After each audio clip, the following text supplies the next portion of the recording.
시청자 여러분 안녕하십니까? 8월 10일 법률방송 로투데이 시작합니다. 첫 소식입니다. 일제 강제징용과 위안부 피해자 소송 재판거래 의혹 수사를 위해 검찰이 청구한 법원 관련 압수수색 영장이 법원에서 또 우수수 무더기로 기각됐습니다. 어떻게 봐야 하는 걸까요? 기각 사유와 법조계 반응을 취재했습니다. 신세아 기자의 심층 리포트입니다. 강제징용, 위안부 소송 재판거래 의혹 관련한 검찰 압수수색 영장이 법원에서 또 무더기로 기각됐습니다. 법원행정처 전현직 심의관 등을 대상으로 청구한 10여 건의 영장이 단 한 건도 법원 문턱을 넘지 못하고 다시 모두 기각된 겁니다. 영장 기각 사유도 증거인멸 우려 등 통상의 경우와는 많이 다릅니다. 강제징용 소송을 담당한 당시 대법원 재판연구관들의 경우엔 사건을 검토한 것일 뿐이라는 이유를 들고 전현직 주심 대법관 자료에 대해서는 재판의 본질적인 부분을 침해할 수 있다는 이유를 들어 영장을 각각 기각했습니다. 문건을 직접 작성한 혐의를 받는 행정처 전현직 심의관들에 대해선 상관인 임종원 전 법원행정처 차장의 지시를 따른 것일 뿐이라는 게 영장 기각 사유입니다. 영장이 기각당한 검찰은 도무지 이해할 수 없다는 반응입니다. 상사가 시키는 대로 했다고 하더라도 지시를 따른 행위자의 압수수색 영장을 기각하는 논리는 납득하기 어렵다. 심의관들이 임 전 차장의 지시만을 따랐는지는 아직 조사하지도 않았다. 지시 여부를 밝히기 위해 압수수색 영장을 청구한 것인데 이를 기각했다는 것이 검찰의 항변입니다. 한마디로 말이 안 되는 기각 사유라는 겁니다. 법조계에서도 법원 영장 기각 사유를 납득하기 어렵다는 지적이 많습니다.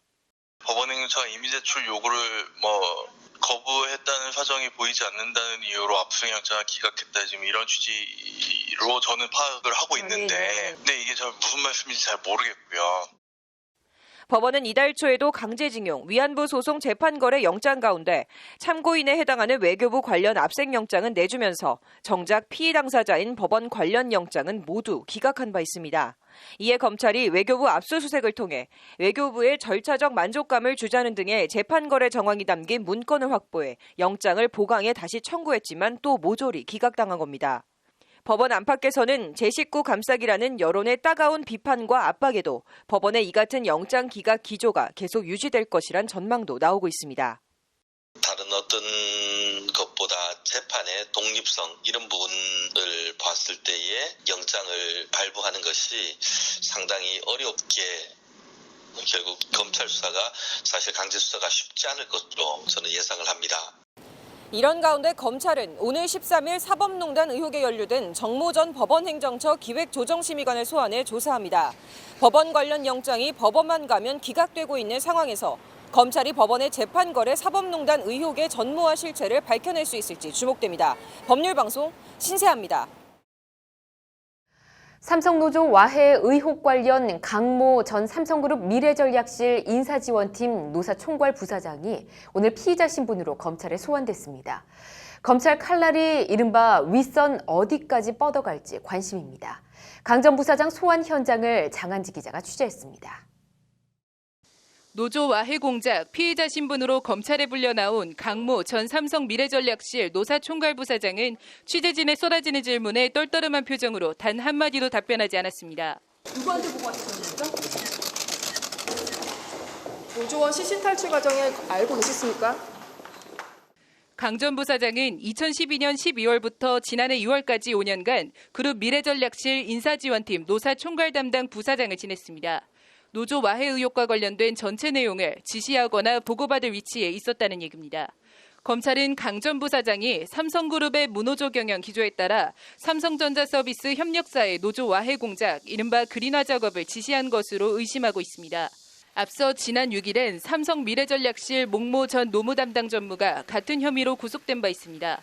목 전 전무가 받는 혐의는 삼성전자 서비스 협력사 4곳의 기획 폐업, 재취업 방해, 불법 사찰 등 노조 와해 공작을 총괄한 혐의입니다. 목 전 전무는 또 노사 와해 공작 과정에 경찰청 정보국 노무 담당 정보관 김모 씨에게 수천만 원의 뇌물까지 제공한 혐의도 함께 받고 있습니다. 김 씨는 뇌물수수 혐의로 구속된 상태입니다. 삼성이 노조 와해 공작에 경찰이라는 국가 공권력까지 동원했다는 얘기입니다. 법원은 당시 피의 사실 대부분에 관해 소명이 있고 피의자 지위와 역할 등에 비춰볼 때 증거인멸 염려가 있다며 검찰이 청구한 구속영장을 내줬습니다. 그룹 차원의 어떤 컨트롤 타워 차원에서 어떤 식으로 이제 전사적으로 노조 파괴 행태를 주도했는지에 대한 좀 실마리를 찾아가는 과정 아닐까. 관련해서 검찰은 지난달 10일 삼성 본사를 압수수색해 위전실이 만든 노조 와해 공장 문건을 다수 확보한 것으로 전해졌습니다. 당시 압수수색 대상엔 2013년 삼성전자 서비스 노조 설립 당시 그룹 경영지원실장을 지낸 이상훈 현 삼성전자 이사회 의장의 집무실도 포함됐습니다. 오늘 강 전 부사장 소환은 이상훈 삼성전자 이사회 의장으로 가기 위한 징검다리라는 것이 검찰 안팎의 분석입니다. 이재용 부회장의 국정농단 뇌물 혐의 상고심 재판이 아직 진행 중인 가운데 검찰 칼끝이 삼성전자 최고 의사결정기구인 삼성전자 이사회 수장으로 향하고 있는 겁니다. 그 이상으로 넘어갈 가능성도 완전히 배제할 수는 없습니다. 검찰은 삼성 노조 와해 의혹 수사를 윗선으로 확대하고 있습니다. 검찰 수사의 칼날이 어디까지 뻗어나갈지 관심입니다. 법률방송 장한지입니다. 수만 톤 상당의 북한산 석탄과 선철이 국내에 불법 유입됐다는 의혹이 사실로 확인됐습니다. 관세청은 오늘 정부 대전청사에서 기자간담회를 열고 이 같은 사실을 밝혔습니다. 유엔 안보리 대북 제재 결의안 위반이어서 외교적인 파장일 것으로 보입니다. 이 소식은 유재광 기자가 보도합니다. 수십억 원 상당의 북한산 석탄과 선철이 원산지 증명서를 위조하는 수법으로 국내에 불법 반입된 것으로 확인됐습니다. 관세청은 오늘 정부 대전청사에서 기자회견을 열고 이 같은 내용의 북한산 석탄 등 위장 반입 사건 중간 수사 결과를 발표했습니다. 발표에 따르면 국내 세계 수입법인이 지난해 4월부터 10월까지 7차례에 걸쳐 국내에 불법 반입한 북한산 석탄과 선철은 모두 3만 5,038톤, 금액으로는 66억 원 정도 됩니다. 이들 업체들은 북한산 석탄을 러시아로 보낸 뒤 원산지를 러시아로 속이는 수법으로 북한산 석탄을 국내에 들여온 것으로 드러났습니다. 관세청은 관련 수입업자 3명과 법인 3곳에 대해 관세법 위반 등의 혐의를 적용해 기소 의견으로 사건을 검찰에 송치하기로 했습니다. 이들 업체들은 북한산 석탄에 대한 유엔 금수 조치로 거래 가격이 하락하자 매매 차익을 노리고 이 같은 범행을 저지른 것으로 조사됐습니다. 앞서 지난해 8월 유엔은 북한산 석탄에 대해 모든 국가들은 자국 국민에 의해 또는 자국 선박이나 항공기를 사용해 석탄 등을 공급, 판매 또는 이전해서는 안 된다는 안보리 대북제재 결의안 2371호를 채택한 바 있습니다. 결과적으로 우리 정부가 미국이 주도한 유엔 안보리 결의를 위반한 겁니다.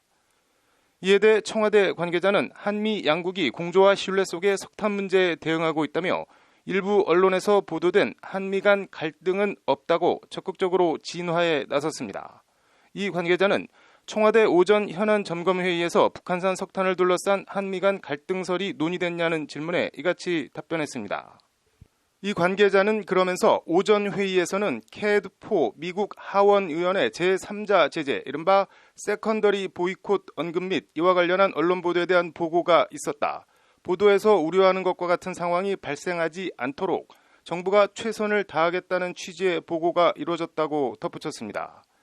전날 미국의 소리 방송은 포 의원의 어떤 나라가 됐든 대북제재 위반 행위를 멈춰야 한다는 발언과 함께 한국 기업이라도 세컨더리 제재를 부과해야 한다는 입장을 전했습니다. 미국의 소리 방송은 미국 국무부가 운영하는 매체입니다. 이 때문에 미국 정부가 포 의원의 입을 빌어 어떤 식으로든 조치를 취하라고 우리 정부를 우회적으로 압박한 거 아니냐는 분석도 일각에서 나오고 있습니다. 법률방송 유재광입니다. 연일 발생하는 BMW 화재로 화가 난 차주들이 BMW 임직원을 대상으로 고소장을 제출했습니다. 유정훈 변호사의 뉴스와 법, 오늘은 BMW 화재 논란에 대해서 이야기해 보겠습니다. 어서 오십시오. 안녕하세요. 네, 반갑습니다. 차주들이 참다 고소를 했습니다. 어떤 내용입니까? 네, 연일 화재가 발생하고 있지만은 BMW 측에서는 어떤 제대로 된 해부해법을 내놓지 못하고 있습니다. 네. 결국 피해자 모임 회원 20여 명이 자동차 관리법 위반으로 고소에 이르게 되었습니다. 예. 결국 자기 자신의 권리를 찾기 위해서 움직였다는 건데요. 회원들은 BMW 코리아 회장과 그리고 본사의 품질관리 부사장 관계자 총 8명에 대해서 자동차관리법 위반으로 고소를 진행했습니다. 네. 서울지방경찰청은 중요한 사회 문제인 만큼 지능범죄수사대에서 처리하도록 할 예정이라고 밝혔습니다. 그렇군요. 자, 구체적으로 자동차관리법상 무엇을 위반했다는 겁니까? 예, 자동차관리법 31조에서는 안전기준이나 안전운행에 지장을 주는 결함이 있는 경우에는 바로 시정조치를 계획을 공고하고 예. 그리고 시정조치를 하도록 명시되어 있습니다. 피해자들은 BMW가 이러한 의무를 위반하여 시정조치는커녕 이런 결함을 은폐하고 축소했다는 혐의로 고소를 한 것이고요. 네. 혐의가 인정된다고 한다면 10년 이하의 징역 또는 1억 원 이하의 벌금에 처해질 수 있겠습니다. 그렇군요. BMW가 이 결함을 은폐 축소했다는 건 어떤 점에 근거를 두고 있는 겁니까? 네, 피해자 모임 측은 BMW가 2016년 말부터 판매한 신형 차량은 리콜 대상에 삼지 않고 있고 예. 그 차량들은 화재 사고가 발생하지 않고 있다는 점을 근거로 들고 있습니다. 반대로 해석을 한다면은 그 전에 생산된 차량 같은 경우에는 어떠한 문제가 있다는 것을 인지하고 개선을 했다는 것인데 예. 이를 숨기고 있었다는 것입니다. BMW 측에서는 EGR 밸브의 설계를 변경한 것을 보면 그런 하자를 숨기고 쉬쉬하면서 결함 사실을 공개하지 않았다는 것이 BMW 차주들의 주장입니다. 그렇군요. 이에 대해서 BMW 입장도 들어봐야 할 텐데요. 네, 김효준 BMW 코리아 회장은 책임을 통감한다, 진심으로 송구하다라고 하면서 사과를 했습니다. 예. 그렇지만 화재의 원인 분석 결과가 올해 6월에 밝혀졌다라고 주장을 하고 있습니다. 네. 결함 자체는 인정하지만 그 원인은 이제 알게 됐다. 결과적으로 그런 결함을 은폐하거나 축소한 것은 아니다라는 입장입니다. 그렇군요. 지금 양측 주장이 엇갈리고 있는데 어느 쪽 주장이 더 신빙성이 있어 보이십니까? 예, BMW는 올 초에도 환경부의 지적을 받고 결함 시정 계획서를 제출했습니다. 이 문건에 2016년 1분기 EGR 쿨러가 정상적으로 작동하지 않았다는 사고 접수가 50건이 있었고 이것이 국내 리콜 기준인 4%를 초과해서 본사에 보고를 했다는 내용이 있습니다. 지금처럼 화재 사고가 연일 발생하기 전에 어떤 리콜 등의 조치를 취하지 않는 것은 분명해 보입니다. 예. 단순한 늦장 대처인지 고의적인 은폐인지는 수사가 더 진행돼 봐야 알겠습니다만은 법적으로 처벌받을 가능성은 커 보입니다. 지금 여러 가지 조치가 언급이 되고 있습니다. 앞으로 어떤 제도 보완이 이루어져야 할까요? 네, 앞서 말씀드렸던 자동차 관리법이나 또 제조물 책임법 등이 이런 사안에 적용될 수 있는 법이기는 합니다. 네. 그렇지만 처벌이나 손해배상의 정도가 미비하기 때문에 이런 일들이 계속 재발되고 있는 것으로 보입니다. 앞으로 외국처럼 징벌적 손해배상이라든지 좀 처벌 수위를 높이는 이런 제도가 좀 마련돼야 될 것으로 보입니다. 예. 하루빨리 정확한 사태 원인 파악과 해결책이 나왔으면 좋겠네요. 오늘 잘 들었습니다. 다음 소식입니다. 원래는 왼쪽 무릎 연골을 수술해야 하는데 오른쪽 무릎을 째고 오른쪽 무릎 연골을 수술했습니다. 그런데 공교롭게도 오른쪽 연골판도 파열되고 무릎이 고인 상태였습니다. 이 의사의 수술은 의료과실에 해당할까요? 결과적으로 어쨌든 아픈 부분을 수술했으니 의료과실이 아닐까요? 오늘의 판결은 의료과실 이야기입니다. 경기도의 한 병원 정형외과 의사로 근무하던 47살 A씨는 지난 2015년 12월 30일 왼쪽 무릎 관절의 연골판이 파열되고 물혹이 생긴 환자 31살 B씨에 대한 수술을 집도했습니다. 그런데 A씨는 진료 기록을 면밀히 검토하지 않고 수술에 들어가 B씨의 왼쪽 무릎 관절이 아닌 오른쪽 무릎 관절을 수술했다고 합니다. 일이 공교롭게 되느라 B씨는 오른쪽 무릎 연골판도 파열된 상태였습니다. 검찰은 A씨가 한 수술은 환자의 사전 동의 없이 신체의 완전성을 해치거나 생리적 기능을 훼손한 것으로 실제 수술 여부와 상관없는 상해에 해당한다고 보고 업무상 과실치상 혐의로 A씨를 기소했습니다. A씨는 재판에서 환자의 오른쪽 무릎 관절의 연골판 파열도 정도가 매우 심해 심각한 후유증의 가능성이 있어 수술이 필요한 상황이었다고 주장했습니다. 결과적으로 호전되긴 했지만 어쨌든 의료과실이라는 검찰과 결과적으로 호전이 됐으니 과실이 아니라는 의사.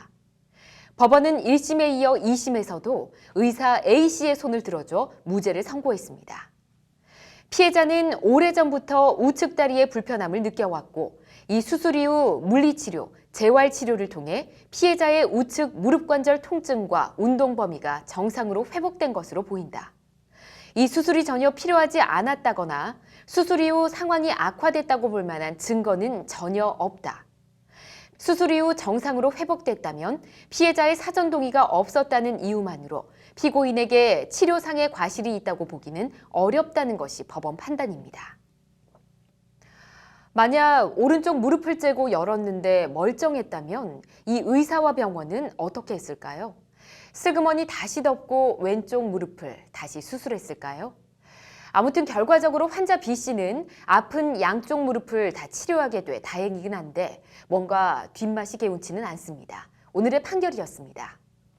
이어서 법조계 소식 전해드립니다. 법무부는 출국금지 제도가 국민 기본권을 과도하게 침해하지 않도록 하기 위해 출국금지 심의위원회를 구성해 운영한다고 오늘 밝혔습니다. 심의위원회는 출국금지나 기간 연장 처분을 받은 사람이 법무부에 낸 이의 신청 가운데 심의가 필요한 사안을 추려 심사할 예정입니다. 세월호 참사 희생자들과 유족들에게 국가가 배상할 책임이 있다는 법원의 1심 판결에 국가가 항소하지 않기로 했습니다. 국가의 법률상 대표자인 법무부는 오늘 항소를 포기하는 것이 피해 유족들의 아픔과 상처를 치유하고 사회 통합을 이루는 데 기여하는 길이라 봤다고 밝혔습니다. 언론의 상고법원 도입을 반대하는 기고문을 쓴 차성원 판사에 대해 현직 판사들이 대책을 검토한 법원 행정처 문건이 공개됐습니다. 법원 행정처는 오늘 파일명 차성원 문건을 법원 내부통신망 코트넷에 게시하고 언론에 공개했습니다. 대한변호사협회는 오는 11월 1일 퇴임하는 김소영 대법관의 후임으로 3명의 후보를 추천했습니다. 오늘 변협이 추천한 3명은 성낙송 사법연수원장과 김주영 법무법인 한누리 대표변호사, 이선희 성균관대 법학전문대학원 교수입니다. 이상으로 법률방송 로투데이를 모두 마칩니다. 시청해주신 여러분 고맙습니다.